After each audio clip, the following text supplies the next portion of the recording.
विहान पहले तो वॉशरूम में गया, फ्रेश होकर बाहर आया और जैसे ही मिरर के सामने खड़ा हुआ कि सामने नव्या ने अपनी चूड़ियाँ, परफ्यूम, नेल पॉलिश सामने बिखेर के रखी हुई थी और साथ ही साथ में कबर्ड में अपने कपड़े भी सेट कर दिए थे और विहान के कपड़े साइड में।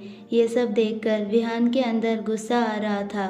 विहान कैजुअल कपड़े पहनकर नीचे लिविंग एरिया में आया। सोफे पर बैठकर एक पैर दूसरे पैर पर रखकर बैठ के मोबाइल में देखने लगा। उतने में वेदिका पीछे से आकर विहान के गले में दोनों हाथ डाले बोली, भाई मैं अभी तो जा रही हूँ, मुझे नहीं लगा था कि आप इतना जल्दी आ जाओगे, वो भी मेरे लिए। विहान मोबाइल साइड में रखकर और वेदिका का हाथ पकड़ते हुए उसे आगे की तरफ करते हुए कहा, और मैं क्यों नहीं आता, तुम इतनी दूर जा रही हो और मैं नहीं आता, ऐसा हो ही नहीं सकता। किचन में से अनिका जी और नव्या दोनों हाथ में प्लेट लिए डाइनिंग टेबल पर खाना लगाने लगे। नव्या ने विहान के मुंह से ये सब बातें सुन ली थी। नव्या विहान को इस तरह से देख रही थी जैसे उसे वो समझना चाहती हो, आखिर ये आदमी कैसा है, अपनी फैमिली को इतना खुश रखता है और दूसरों के साथ ऐसा बर्ताव क्यों, फिर उसने मुझे ही क्यों ऐसे पिंजरे में बंद करके रखा है। नव्या इतना सोच ही रही थी, अंदर से उसकी आंखों में एक हल्का सा आंसू आ गया जो किसी ने नहीं देखा। उन दोनों भाई बहन को इस तरह बातें करता देखकर नव्या को अपनी फैमिली बहुत याद आने लगी। काश उसका भी कोई भाई होता, पर जो भी हो, उसे भी अपनी बहन कनिका की बहुत याद आने लगी। अपने दुख सुख की बातें कर जब से यहाँ पर आई है ना, अच्छे से ना खा पाती है ना अच्छे से सो पाती है। उसे कहने के लिए तो बहुत सारे शब्द हैं, पर कहे किससे। अनिका जी ने अपनी बेटी के लिए बहुत सी चीज़ें पैक कर रही थी। दादी भी अपनी पोती के लिए बहुत सा सामान दे रही थी। उन सबको ऐसा करता देखकर नव्या कहीं खो सी गई। नव्या चुपचाप डाइनिंग टेबल के पास खड़ी रही। वेदिका ने जब नव्या को कहीं खोया देखकर उसके पास आके बोली, क्या हुआ भाभी? वेदिका की बात सुनकर नव्या अपने ख्यालों से बाहर आई और बेमन से हंसते हुए बोली, अरे नहीं नहीं, ऐसी कोई बात नहीं है, तुम जा रही हो ना, इसीलिए मुझे अब अच्छा नहीं लगेगा। वेदिका नव्या के गले लगकर हंसी और हंसते हुए बोली, क्या सच में मेरे जाने से आपको अच्छा नहीं लगेगा? मुझे आपके मुंह से ये सुन के बहुत अच्छा लगा भाभी, कितने कम दिनों में आप मेरे लिए ये फील करती है। एक मेरे भाई को देखो, उन्होंने एक बार भी मुझे रोका नहीं, तू मत जा। वेदिका का इतना कहना था कि विहान उसे छोटी आंखें करते हुए घूरने लगा। उसके सामने उसकी बहन बुराई कर रही है। उसकी बातें सुनकर दादी और अनिका जी भी हंसने लगी। वेदिका ने नव्या का हाथ पकड़कर आगे ले जाते हुए बोली, भाभी आप अकेले नहीं हो, मेरे जाने के बाद मालविका यही रहेगी आपके साथ। वो चाहती है कि जब तक हम लोग नहीं आते वो यहीं रहना चाहती है। इतने में मालविका अपना सूटकेस लेकर आते हुए बोली, हाँ सही कहा आपने भाभी, आप दोनों चले जाओगे, मैं अकेले नहीं रहना चाहती। वो क्या है ना, घर पर कोई नहीं रहेगा तो मैं अकेले कैसे रहूँगी? जब तक आप दोनों नहीं आ जाते तब तक मैं यहीं रहना चाहती हूँ। इतना बोलकर मालविका अपने होठों को टेढ़ा घुमाने लगी। उसके दिमाग में इस वक्त कुछ तो चल रहा था। उसने नव्या को इस घर से निकालने के लिए पूरी प्लान बना ली और खुद के मन में सोचने लगी, यही तो मैं चाहती हूँ कि आप दोनों जल्दी यहाँ से चले जाओ ताकि अपने काम को अंजाम दे सको। मालविका का यहाँ आना नव्या को कुछ खास अच्छा नहीं लगा। मालविका की चाल चलन से अच्छी वाइब नहीं आ रही थी। इस वक्त नव्या ने ज़्यादा ध्यान नहीं दी, वो वेदिका की तैयारी में लग गई। थोड़ा समय के बाद राजीव गाड़ी लेकर आया। उन्हें एयरपोर्ट जाना था। विहान ने उन दोनों के साथ में शिव को भी साथ जाने को कहा कि उन्हें एयरपोर्ट तक ड्रॉप करे। वेदिका गाड़ी में बैठने से पहले सभी के गले लगी और साथ में रोना चालू कर दी। उसे यहाँ से जाना बहुत दुख हो रहा था। अपनी फैमिली से इतना दूर नहीं जाना चाहती। दादी अपने दोनों हाथ वेदिका के मुंह पर फेरते हुए उसकी नज़र उतारते हुए बोली, तीज के त्यौहार से पहले तू आ जाना। विहान भी नहीं चाहता था कि उसकी बहन उससे दूर जाए, पर वेदिका का तो प्यार है राजीव, वो दोनों को कैसे अलग कर सकता है? अब तो वो शादीशुदा है। रात का समय, सभी ने डिनर कर लिया था और अपने अपने कमरे में सोने के लिए चले गए थे। विहान अपने स्टडी रूम में चला गया। उसे कुछ पेंडिंग काम करने थे। वहीं नव्या कमरे में आई और बालकनी में चली गई। रात के समय में ठंडी ठंडी हवाएं चल रही थी। मौसम बहुत ठंडा था। नव्या अपने दोनों हाथ फोल्ड किए आसमान में देख रही थी। आसमान में सिर्फ सितारे दिख रहे थे। नव्या अपने ख्यालों में खोई हुई कहाँ जाए तो उन सितारों को गिन रही थी, क्योंकि उसके पास करने के लिए कोई काम नहीं था। वो सोचते सोचते उसकी आंखों से आंसू आ गए। वो सोच रही थी एक दिन में उसकी दुनिया बदल गई। उसने क्या क्या सपने देखे थे, राज के साथ शादी हो जाए, अपने बच्चे हो, बहुत सपने उसकी सजा ली थी। नव्या वो पल याद करने लगी जब वो राज को देखने के लिए घंटों उसका इंतज़ार किया करती थी, उससे बात करने के लिए बेचैन रहा करती थी, उसकी पसंद नापसंद के कपड़े पहना किया करती थी। ये सब सोचकर उसकी आंखों से आंसू गिर रहे थे। वो खुद को कोस रही थी, भगवान ने उसकी खुशियाँ क्यों छीन ली? आखिर क्यों उसकी ज़िंदगी इस मोड़ पर आकर रुक गई? कमरे में विहान आ चुका था। वो नव्या को ना देखकर बालकनी की ओर बढ़ गया। विहान बाहर दीवार को टेक लगाकर दोनों हाथ फोल्ड किए बाहर ही रुक गया। नव्या को पीछे से देख रहा था, यूं ही खड़ा था। वो देखना चाहता था कि कमरे में वो आ गया है, फिर भी नव्या को पता नहीं चला। ऐसी भी कौन से ख्याल में खोई है? नव्या को ज़रा भी एहसास नहीं हो रहा था कि उसके पीछे कोई खड़ा है। एक बार पीछे पलटकर देखे। विहान ने सोचा कि अब वो खुद आगे चलकर जाए। जैसे जैसे 2-3 कदम आगे बढ़ाया होगा कि नव्या पीछे पलटी और अपने हाथों से आंसू पोंछते हुए पीछे पलट ही रही थी कि विहान को देखकर उसके मुंह से चीख निकल गई। नव्या को ऐसे डरता देखकर विहान उसके होठों पर उंगली रख दिया। विहान को ऐसा करता देखकर नव्या तुरंत उसके हाथों को झटक दी। विहान का हाथ हवा में ही रुक गया। बात ना बढ़ाते हुए विहान ने आगे कहा, यहाँ क्या कर रही हो तुम? विहान नव्या को आंखों में देखकर समझ गया कि वो रोई है। क्या जान सकता हूँ ये आंसू किसके लिए गिरा रही हो? विहान के मुंह से ये सुनना मतलब नव्या को अब विहान को चाटे मारने का दिल कर रहा था। उनकी फैमिली इनकी और हमारी कुछ नहीं। पैसा पावर है तो सबको डरा धमका के रखता है। नव्या सिर्फ मन में सोच सकती है। वो विहान से इस वक्त बात नहीं करना चाह रही थी। नव्या विहान को बिना जवाब दिए साइड से जाने लगी।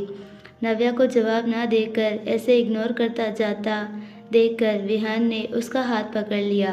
नव्या सिर्फ 2 ही कदम आगे बढ़ी होगी। हाथ पकड़ने से नव्या अपनी आंखें बंद कर ली और एक लंबी सांस ली और पीछे पलटकर गुस्से से बोली, छोड़ो मेरा हाथ। विहान नव्या को अपने करीब खींच लिया और स्लो वॉइस में कहा, छोड़ने के लिए नहीं पकड़ा है स्वीट हार्ट। विहान नव्या की आंखों में देखने लगा। विहान भी नव्या को ही देख रहा था। ऐसे ही दोनों 1-2 मिनट के लिए एक दूसरे को देख रहे थे। नव्या ने अपनी नज़रें दूसरी ओर फेर ली, अपने हाथ झटकते हुए कमरे में चली गई। नव्या के जाने के बाद विहान अपने दोनों हाथ जेब में डाले बालकनी से बाहर देखने लगा। लगता है वो भी कुछ सोचने के लिए मजबूर हो गया। नव्या बेड पर आके लेट गई। ब्लैंकेट से खुद को कवर कर आंखें बंद किए सोने की कोशिश करने लगी। वही कमरे में मालविका किसी से फ़ोन पर बात कर रही थी। वो स्लो वॉइस में बातें किए जा रही थी। वो किसी से बात कर रही थी वो तो नहीं पता, पर हाँ लास्ट का वर्ड उसका यही था कि तुम्हें पूरे पैसे मिल जाएंगे। इस काम के लिए कोई भी लापरवाही और गलती मैं बर्दाश्त नहीं करूँगी। अगर गलती से भी कोई गलती हुई तो तुम इसका अंजाम अच्छे से जानते हो।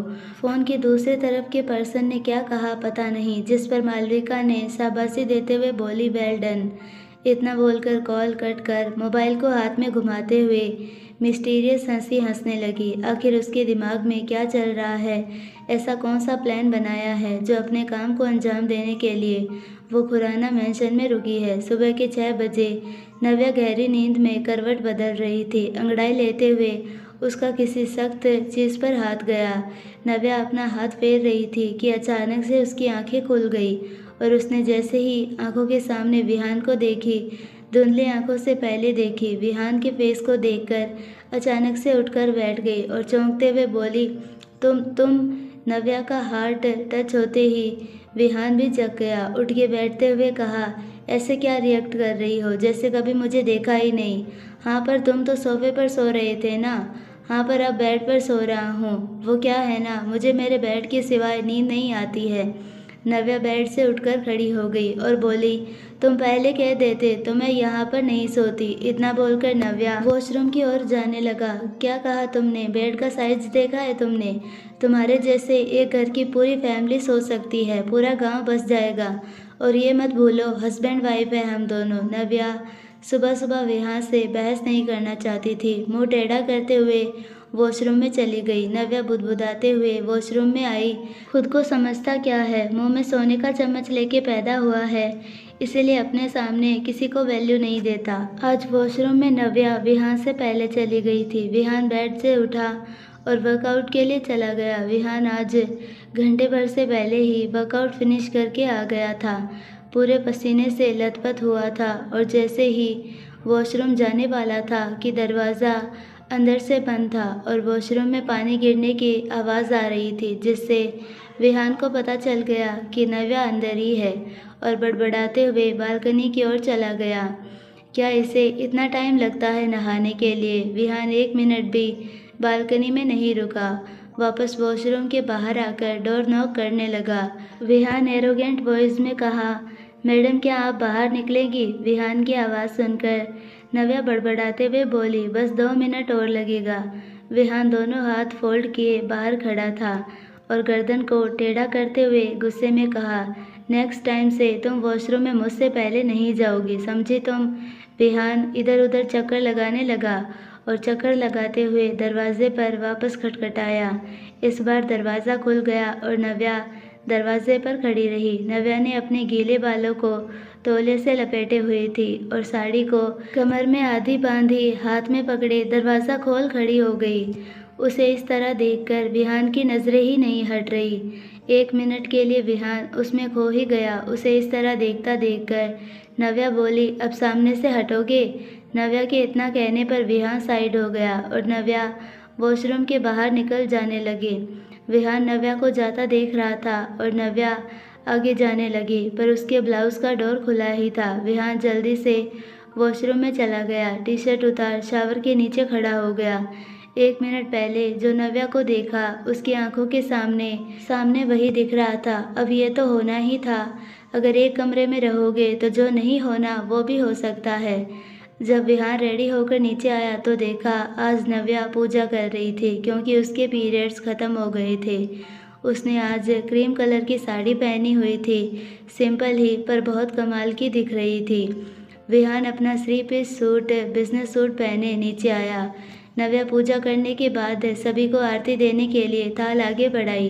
पहले दादी को, फिर अनिका जी, फिर मालविका को, लास्ट में विहान के पास आई। आज वो सिंपल ही पर बहुत खूबसूरत लग रही थी। विहान आगे बढ़कर आरती लिया। नव्या ने आरती की थाल बाकी सभी सर्वेंट को भी आरती लेने के लिए थाल आगे बढ़ाते गई। आज पहली बार नव्या पूजा कर रही थी, क्योंकि जब से वो मेंशन में आई थी तब से उसके पीरियड्स चालू हो गए थे। पूजा खत्म होने के बाद दादी और विहान डाइनिंग टेबल पर आकर बैठ गए और अनिका जी अपने बेटे के लिए ब्रेकफास्ट सर्व करने लगी। विहान की कुछ आदतें जो कभी चेंज नहीं होती, जैसे उसका अपना रूम, उसका बेड या अनिका जी के हाथों का बना हुआ खाना, जिसे वो कभी भी नहीं बदलता। हाँ, ये सही है कि जब वो विला में रहता है तो सर्वेंट्स के हाथ का ही बना खाता है। विहान ने जब ब्रेकफास्ट कर लिया और मेंशन से बाहर निकला तो उसके पीछे अनिका जी भी बाहर आई और पीछे से आवाज़ देकर बोली, विहान मुझे तुमसे कुछ बात करनी है बेटा। विहान पीछे पलटकर अपनी मॉम को देखकर कहा, मुझे अभी ऑफिस के लिए जाना है। बोलिए, आपको ऐसी क्या बात करनी है जो आप बाहर आकर कर रही है? अनिका जी ने आगे बोली, मुझे तुम्हारी वजह से बाहर आकर बात करनी पड़ रही है। बेटा, मैंने तुमसे वजह नहीं पूछी कि तुमने उस लड़की से शादी क्यों किया।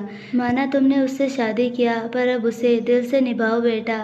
कल देखा मैंने वो कितनी उदास थी जब मेरी वेदिका बेटी जा रही थी। मैंने उसकी आंखों में वो दर्द देखा जो हर एक लड़की के अंदर होता है।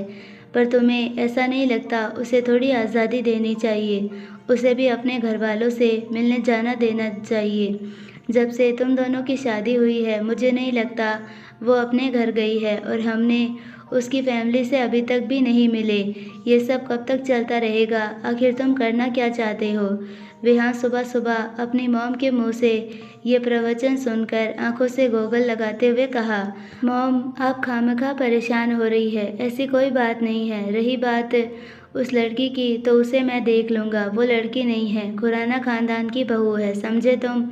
अब तुम छोटे बच्चे नहीं हो जो मैं तुम्हारी उंगलियां पकड़कर सिखाऊं। जिस तरह से तुमने बिजनेस में अपनी समझदारी दिखाई है ना, ऐसे ही रिश्ते में भी समझदारी दिखाओ। अनिका जी इतना बोलकर मेंशन के अंदर चली गई, क्योंकि वो नव्या के सामने या घर वालों के किसी भी पर्सन के सामने विहान के ऊपर चिल्लाना नहीं चाहती थी। पर वो अपने बेटे की गलतियों को भी अच्छे से जानती है, वो कहाँ पर गलती करता है। वहीं विहान 2 मिनट ऐसे ही सोच में पड़ गया और वापस आंखों पर गोगल्स चढ़ाकर कार में बैठ गया। पर जो सुबह सुबह उसकी मॉम ने डोज दिया है, पूरे रास्ते भर में उसी के बारे में सोचता रहा। वहीं अंदर मालविका विहान के जाने का इंतज़ार कर रही थी। जब उसने देखा कि विहान ऑफिस के लिए निकल गया, तो बड़ी चालाकी से नव्या के कमरे में आई और नव्या को इस वक्त अकेला देखकर बोली, हाय नव्या, वैसे आज तुम क्या कर रही हो? क्या तुम फ्री हो? नव्या इस वक्त सोफे पर बैठी हुई अपने ख्यालों में डूबी थी और मालविका की आवाज़ सुनकर उसकी ओर देखकर बोली, अरे तुम आओ ना, बैठो। मैं कहाँ बिजी रहूँगी, मुझे कोई काम नहीं है। जैसे तैसे वक्त काटती हूँ पूरा दिन। मालविका नव्या के पास बैठी झूठी स्माइल करते हुए बोली, वो क्या है ना, अभी अभी हमारी फ्रेंडशिप हुई है, तो मैं चाहती हूँ क्यों ना इस फ्रेंडशिप के लिए ये फ्रेंड तुम्हें कहीं बाहर ब्रेकफास्ट के लिए ले जाए, कॉफ़ी के लिए। क्या तुम आना पसंद करोगी? क्योंकि ये टिप्स मैं दे रही हूँ तुम्हें, और अगली बार तो मुझे दे देना। क्या कहती हो? नव्या को मालविका का ये कहना उसे बहुत अच्छा लगा, पर उसे विहान का ख्याल आते ही मन में डरने लगी और बात टालते हुए बोली, वो क्या है ना, अभी मैं नहीं आ सकती, क्योंकि विहान से मुझे परमिशन लेनी पड़ेगी। मुझे नहीं लगता वो मुझे कहीं बाहर जाने देगा। नव्या के मुंह से विहान का नाम सुनते ही मालविका अंदर से चिढ़ने लगी और फेक स्माइल लिए आगे बोली, क्योंकि परवर ये सब नहीं चलेगा, तुम्हें आना ही होगा। और तुम उस विहान से डर रही हो। मैं उससे बहुत अच्छे से जानती हूँ, जो डरता है वो उसे ही डराता है, और उससे परमिशन लेने की कोई ज़रूरत नहीं है। आंटी है ना, आंटी से पूछ लो तुम। पर आंटी की बातों को कभी नहीं टालता है वो। अगर तुम नहीं पूछ सकती तो मैं पूछती हूँ, पर हम आज ही जाएंगे कॉफ़ी के लिए बाहर। मालविका को इस तरह जिद करता देखकर नव्या कसम में पड़ गई। नव्या को इस तरह सोचता देखकर मालविका सोफे से उठ खड़ी हुई और नव्या का हाथ पकड़कर बोली, चलो तुम नीचे, मैं आंटी से बात करती हूँ, हम बाहर जाएंगे ब्रेकफास्ट के लिए। तुम बहुत डरपोक हो नव्या।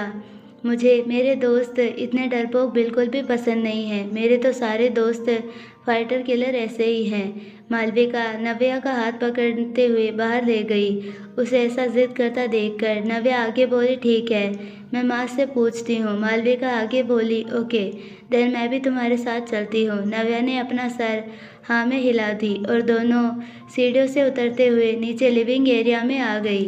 वहीं अनिका जी किसी सर्वेंट को कुछ काम बता रही थी और अपनी ओर मालविका और नव्या को आता देखकर उस सर्वेंट को काम बताकर हाथ में पल्लू लिए उन दोनों की ओर बढ़ गई। अनिका जी उन दोनों के पास आकर बोली, क्या हुआ बेटा, कुछ चाहिए तुम दोनों को? यस आंटी, पर मुझे नहीं, आपकी बहू को चाहिए। अनिका जी मालविका के मुंह से सुनकर तुरंत नव्या की ओर देखी और फिक्र जताते हुए बोली, बोलो बेटा, क्या चाहिए तुम्हें?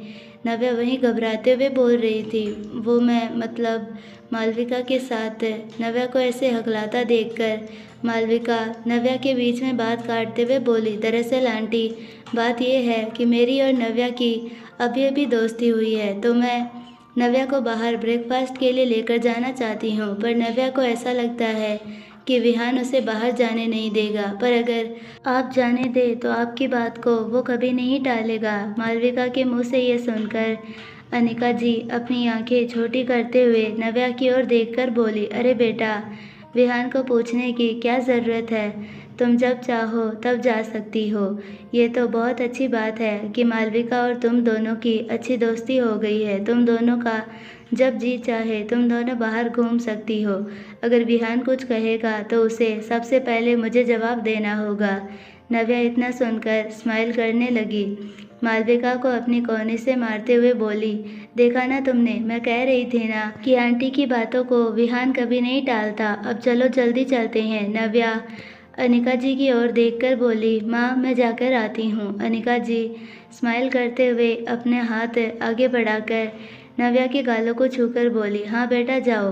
दोनों तुरंत मेंशन से बाहर निकली। वो दोनों इस वक्त बहुत खुश थी। दोनों की खुशी का कारण अलग अलग है। मालविका नव्या को साथ में लेकर अपनी कार में आकर बैठ गई। वो खुद ड्राइविंग कर रही थी। मुंबई के मेन सिटी छोड़कर काफ़ी दूर बाहर निकलकर वो दोनों एक महंगे रेस्टोरेंट में ब्रेकफास्ट के लिए बैठ गए। मालविका ने ब्रेकफास्ट के लिए बहुत सारे ऑर्डर मंगा लिए, साथ में कॉफ़ी भी। दोनों इस वक्त बहुत मज़े से एंजॉय कर रही थी। वहीं बीच बीच में मालविका नव्या को गुस्से से भी देखे जा रही थी और बार बार उसका ध्यान मोबाइल पर ही था। वहीं नव्या काफ़ी दिनों के बाद आज सुकून और बेटर फील कर रही थी। बाहर ताज़े ताज़े हवा, उसे रेस्टोरेंट का व्यू देखकर बहुत ही अच्छा लग रहा था। उन दोनों का ब्रेकफास्ट लगभग 1 घंटे के अंदर ही हो गया। दोनों टेबल से उठ खड़ी हुई। मालविका कैश काउंटर पर जाकर बिल पे कर दी। बिल पे करने के टाइम पर उसने अपना क्रेडिट कार्ड जानबूझकर धीरे से वहाँ पर ही छोड़ी और रेस्टोरेंट के बाहर दोनों निकल के पार्किंग एरिया में आई और कार में बैठ गई। मालविका ने कार ड्राइविंग करना स्टार्ट की। रेस्टोरेंट से बाहर निकलकर रेस्टोरेंट के गेट से थोड़ा आगे उनकी गाड़ी निकल गई, जहाँ पर सिर्फ रोड और रेस्टोरेंट की बड़ी सी दीवारें ही थी। मालविका ने अचानक से अपनी कार रोककर हैरानी जताते हुए बोली, ओह शिट, मैं तो अपना क्रेडिट कार्ड रेस्टोरेंट में ही भूल गई। नव्या ने बड़ी मासूमियत से बोली, इसमें से कौन सी बड़ी बात है, चलो वापस गाड़ी टर्न करो, हम वापस चल कर लाते हैं। मालविका ने बड़ा शातिर दिमाग से बोली, अरे इसकी कोई ज़रूरत नहीं है, तुम यहीं रहो, मैं यूं गई और यूं लेकर आई। नव्या भी कहाँ चुप बैठने वाली थी, फिर भी बोली, अरे नहीं, मैं भी चल रही हूँ तुम्हारे साथ। नव्या यार, तुम बहुत परेशान हो रही हो, ऐसा करो तुम गाड़ी का ध्यान रखो, मैं बस 2 मिनट में आई। मालविका चुटकी बजाते हुए आगे निकल गई। उसे पता था कि अगर वो 1 मिनट भी रुकी तो नव्या जिद करने लगेगी, इसीलिए वो स्पीड में आगे बढ़ गई। नव्या गाड़ी में बैठे ही कार के विंडो से बाहर देखने लगी। उसे ना जाने क्यों विहान के गुस्से का ख्याल आया। अगर उसे पता चला कि बिना बताए मैं घर से बाहर निकली हूँ तो पता नहीं वो मेरे साथ क्या करेगा। नव्या यही सब कार में बैठे बैठे सोच रही थी। फिर अपने ख्यालों को झटकते हुए खुद से बोली, मुझे अब नहीं डरना चाहिए, क्योंकि मैं अपने मन से थोड़ी ना आई हूँ। माँ ने मुझे परमिशन दिया है, जाने दो, अब जो होगा सो देखा जाएगा। नव्या के दिमाग में यही सब चल रहा था। मालविका ने रेस्टोरेंट के अंदर पहुंचकर इधर उधर देख के किसी को कॉल लगाई और बोली, तुम अब अपना काम कर सकते हो, मेरे पास ज़्यादा वक्त नहीं है, जल्दी करो, समझे। इतना बोल के कॉल कट कर दी और कैश काउंटर पर जाकर बड़े मासूमियत से बोली कि मेरा यहाँ पर क्रेडिट कार्ड छूट गया है, क्या वो आपके पास है। कैशियर ने तुरंत कहा, यस मैम, आपका क्रेडिट कार्ड आप यहीं भूल गई थी। मैं बाहर पार्किंग तक गया था देखने के लिए, पर आपका गाड़ी गेट से बाहर निकल गया। मालविका कैशियर से बातें करने में बिजी खुद को कर दी। उसे पता था कि अगर जल्दी बाहर गई तो प्रॉब्लम हो जाएगी, इसीलिए वो रेस्टोरेंट के स्पेशल डिश के बारे में पूछने लगी और जो अभी ब्रेकफास्ट की थी उसका फीडबैक भी देने लगी, ताकि उसे और टाइम यहाँ पर रुकना पड़े जब तक उसे बाहर से कॉल ना आ जाए कि काम फिनिश हुआ। वहीं बाहर नव्या अपने राइट हैंड गाल पर रख अपने ख्यालों में डूबी हुई थी कि अचानक से एक कार आकर रुकी। उसमें से 2 लोग बाहर आए और मालविका की कार के आगे पैरों से मारने लगे। उन्हें ऐसा करता देखकर नव्या बोली, तुम लोग कौन हो, ये क्या कर रही हो। नव्या का इतना कहना कि वो लोग और भी कार को तेजी से मारने लगे, जिस वजह से नव्या कार से बाहर निकली और उन दोनों के सामने जाकर बोली, तुम लोग क्या कर रहे हो, हमारी गाड़ी को क्यों तोड़ रहे हो। नव्या चिल्लाई जा रही थी। उसे इस तरह चिल्लाता देखकर वो दोनों आदमी एक दूसरे को देखने लगे। तभी अचानक से एक ने नव्या के मुंह पर रुमाल रख के मुंह को दबा दिया और दूसरे ने कार का दरवाज़ा खोलकर नव्या को उसमें ढकेलकर दोनों जल्दी से 9-2-11 हो गए। ये इतना जल्दी हुआ कि कोई वहाँ मौजूद नहीं था, क्योंकि वो दोनों पूरी तैयारी से आए हुए थे, जिस वजह से वहाँ पर किसी का ध्यान नहीं गया, क्योंकि काफ़ी देर से उनकी कार का ये दोनों पीछा कर रहे थे और मौका देखते ही उन्होंने तुरंत काम फिनिश कर दिया। एक आदमी ने तुरंत मोबाइल से मैसेज किया कि काम हो गया। मालविका रेस्टोरेंट में कैशियर के साथ बातें कर रही थी कि मोबाइल पर जैसे ही नोटिफिकेशन आया, वर्क इज़ डन, मालविका के फेस पर स्माइल आ गई और कैशियर मालविका से बातें कर रहा था कि मालविका ने उसे फुल इग्नोर करते हुए बोली, अब तुम मेरा क्रेडिट कार्ड दे दो। मालविका अपना क्रेडिट कार्ड लेकर रेस्टोरेंट से बाहर निकल गई। धीरे धीरे कदमों से गेट से बाहर निकल गई। इस वक्त उसके दिमाग में बहुत सारे सवाल चल रहे थे कि आगे कौन सा स्टेप लेना है, और कार के पास आकर रुकी। इस तरह से उसने अपनी शक्ल बनाई कि जैसे जो अभी अभी हुआ उससे वो अनजान है। कार का दरवाज़ा खोलकर उसको देखी जैसे वो नव्या को ढूंढ रही है, और नव्या को ना देखकर कार से बाहर निकलकर आसपास चेक करने लगी, अपनी शक्ल पर घबराहट लाते हुए चारों तरफ कार के गोल गोल घूमने लगी और अपना सेल फोन निकालकर नव्या को कॉल लगाई, जो इस वक्त उसका मोबाइल नॉट रीचेबल आ रहा था। अब ऐसे ही हुए उसने और 10 मिनट लगा दी। उसका दूसरा स्टेप था कि वो खुद घर पर इन्फॉर्म करेगी कि नव्या नहीं मिल रही है। दूसरी तरफ नव्या को कार में बेहोश करके वो दोनों आदमी काफ़ी दूर निकल चुके थे। दोनों इस वक्त मुंबई सिटी से बाहर निकलने का ठान लिया था। उनकी गाड़ी स्पीड से रोड पर चल रही थी।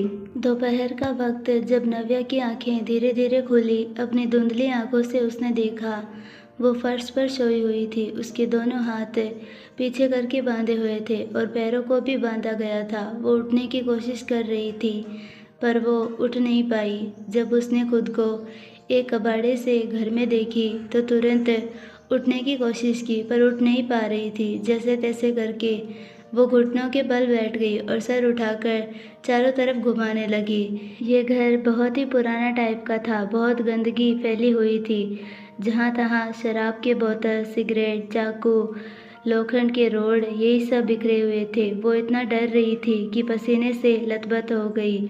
उसे समझ नहीं आ रहा था कि वो क्या करे, और उसके मुंह से आवाज़ निकलने लगी, प्लीज़ हेल्प मी, कोई है, प्लीज़ मेरी मदद करो। नव्या ज़ोर ज़ोर से चिल्लाने लगी। तभी दरवाज़ा खुला और एक आदमी अंदर आया। उस आदमी की उम्र लगभग 40 के आसपास होगी। मुस्कुराते हुए नव्या के पास आया और एक पैर घुटने के बल दूसरा स्ट्रेट करके बैठ गया और मुस्कुराते हुए बोला, तो तू उठ गई और इतना क्यों चिल्ला रही है तू? अगर इसी तरह चिल्लाती रही ना तो ये चाकू दिख रहा है ना, इससे गला उतार दूंगा तेरा। नव्या की आंखों से आंसू की बाढ़ की तरह बह रहे थे। नव्या धीरे धीरे अपने होठ कुछ बोलने के लिए, पर उससे बोला भी नहीं जा रहा था। फिर भी हिम्मत करके उसने पूछा, कौन हो तुम लोग? मैंने तुम लोगों का क्या बिगाड़ा है?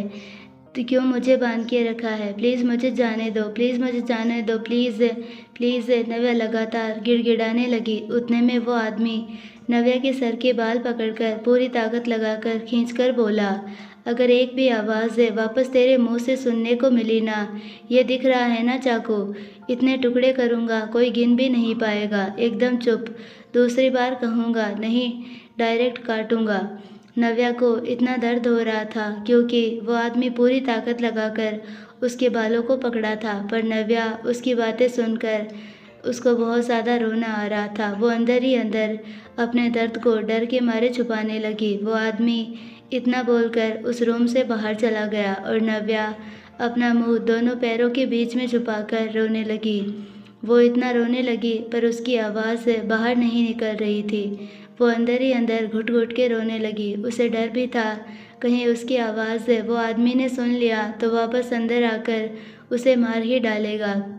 दूसरी तरफ मालविका ने मेंशन हाउस में कॉल लगाया। अनिका जी ने मालविका का नाम देखकर कॉल रिसीव की और जैसे ही कान पर मोबाइल लगाई, मालविका ज़ोर ज़ोर से रोने की आवाज़ आने लगी। उसका इस तरह से रोना अनिका जी डर गई और घबराते हुए बोली, क्या हुआ बेटा, तुम रो क्यों रही हो? क्या सब ठीक तो है?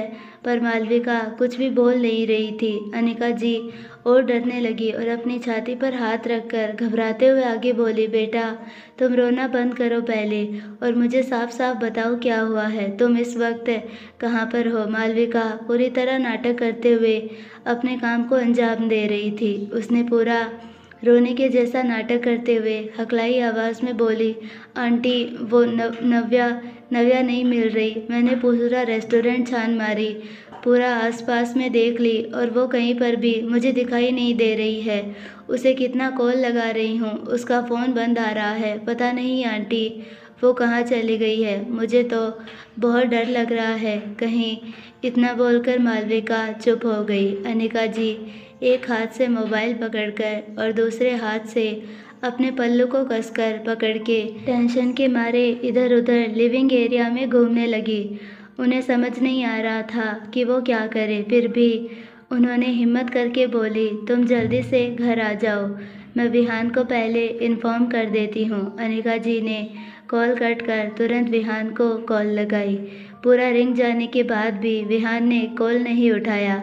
अनिका जी ने वापस कॉल ट्राई की पर इस बार भी विहान ने कॉल नहीं उठाया। अनिका जी खुद से बड़बड़ाने लगी, यह लड़का कभी भी वक्त पर कॉल नहीं उठाता। उन्होंने तुरंत शिव को कॉल लगाया पर इस वक्त शिव भी कॉल रिसीव नहीं कर रहा था, जिससे अनिका जी सोफे पर बैठकर कहने लगी, आखिर ये एक ही टाइम पर दोनों एक साथ बिजी कैसे हो सकते हैं। उन्होंने तुरंत कंपनी के रिसेप्शनिस्ट को कॉल लगाया। रिसेप्शनिस्ट ने तुरंत कॉल रिसीव की। हेलो, बताइए आपकी क्या मदद कर सकती हूँ। अनिका जी ने तुरंत कहा कि मैं विहान की माँ बोल रही हूँ, मुझे अर्जेंट में विहान से बात करना है। उससे बात करना मेरा बहुत ही ज़रूरी है, तुम जल्दी से उससे मेरी बात करवा दो। रिसेप्शनिस्ट ने कहा, मैम सर तो बहुत बड़ी मीटिंग में बिजी है, थोड़ा वक्त लगेगा। अनिका जी चिढ़ते हुए बोली, मुझे इसी वक्त उससे बात करना है, किसी भी हालत में। रिसेप्शनिस्ट ने रिक्वेस्ट से कहा, ओके मैम, मैं कोशिश करती हूँ।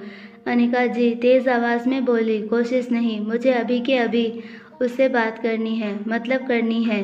अब तो मैं समझ जाओ कि मुझे कितना अर्जेंट है, नहीं तो मुझे ऑफिस आना पड़ेगा। रिसेप्शनिस्ट थोड़ी डरते हुए बोली। अनिका जी ने कॉल कट कर भगवान से प्रार्थना करने लगी। रिसेप्शनिस्ट तुरंत लिफ्ट से ऊपर फ्लोर पर गई जहां पर कॉन्फ्रेंस मीटिंग चालू था, पर उसे बाहर गार्ड ने रोक लिया। रिसेप्शनिस्ट ने कहा, सर की मॉम का कॉल आया है, उन्हें सर से अर्जेंट बात करना है। अगर उनकी बात नहीं हुई तो वो ऑफिस आएगी।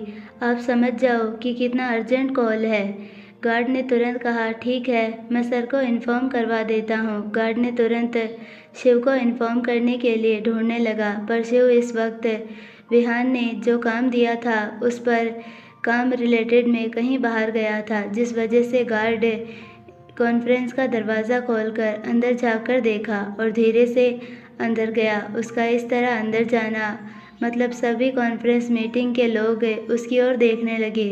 उसे इस तरह अंदर आता देखकर विहान इतना गुस्से में देखने लगा मानो उसे अभी खा जाएगा।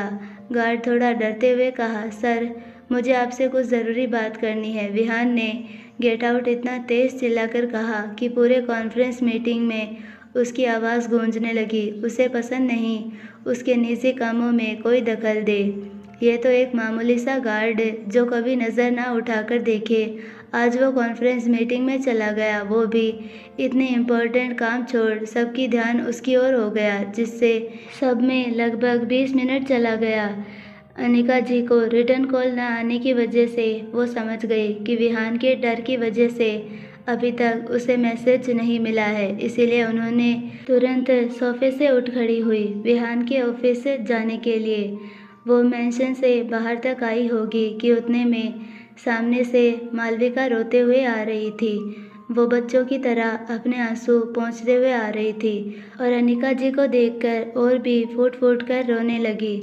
अनिका जी ने उसे इस तरह रोता देखकर और ज़्यादा डरने लग गई। उन्हें अंदर बहुत बुरे बुरे ख्याल आने लगे और मालविका अनिका जी के गले में लिपटकर खूब रोने लगी। आंटी, मैंने नव्या को हर जगह चेक किया पर वो मुझे कहीं नहीं मिली। अनिका जी ने खुद से उसे गले लगा लिया और उसके आंसू पोंछते हुए बोली, बेटा तुम इस तरह मत रोया करो। मैं विहान के ऑफिस जा रही हूँ क्योंकि विहान किसी मीटिंग में बिज़ी है, जिससे मेरा वहाँ पर जाना बहुत ज़रूरी है और मैं जितनी जल्दी जा पाऊँगी उतनी ही जल्दी कोई सल्यूशन निकलेगा, नहीं तो कहीं देर ना हो जाए। मालविका वापस अनिका जी के गले लग गई। गले लगते ही उसने कड़वाहट जैसा अपना फेस बना ली। मन में कहने लगी, इस औरत को बहुत पड़ी है, बीच बीच में करने के लिए इतना भी जल्दी क्या है कि विहान को बताना पड़े।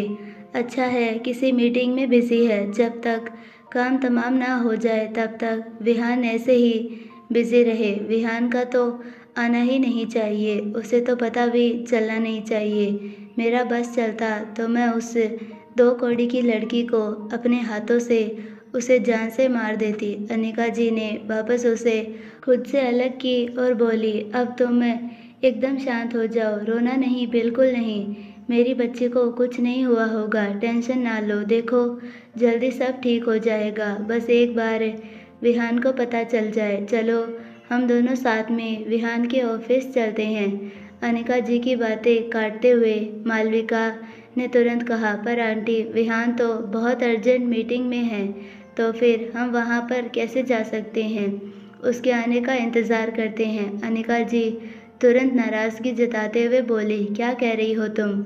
उसकी मीटिंग ख़त्म होने का इंतज़ार करती रहूँगी तो कहीं देर ना हो जाए और विहान को पता चलेगा तो वो मुझ पर ही गुस्सा करेगा कि मैंने उसे क्यों परमिशन दी बाहर जाने के लिए। पता नहीं मेरी बच्ची कहाँ है, किस मुसीबत में है। अनिका जी को इस तरह से नव्या की फिक्र करता देखकर मालविका को ज़रा भी अच्छा नहीं लग रहा था। आई होप आपको ये पार्ट पसंद आया होगा। अगर पसंद आया है तो प्लीज़ वीडियो को लाइक, शेयर और चैनल को सब्सक्राइब ज़रूर कीजिए और बेल आइकन नोटिफिकेशन को ऑल पर सेलेक्ट कर दीजिए ताकि हमारी सारी वीडियोस की नोटिफिकेशंस आपको मिलती रहे। और अगर आप चैनल पर नए हो तो प्लीज़ चैनल को भी सब्सक्राइब कर लीजिए।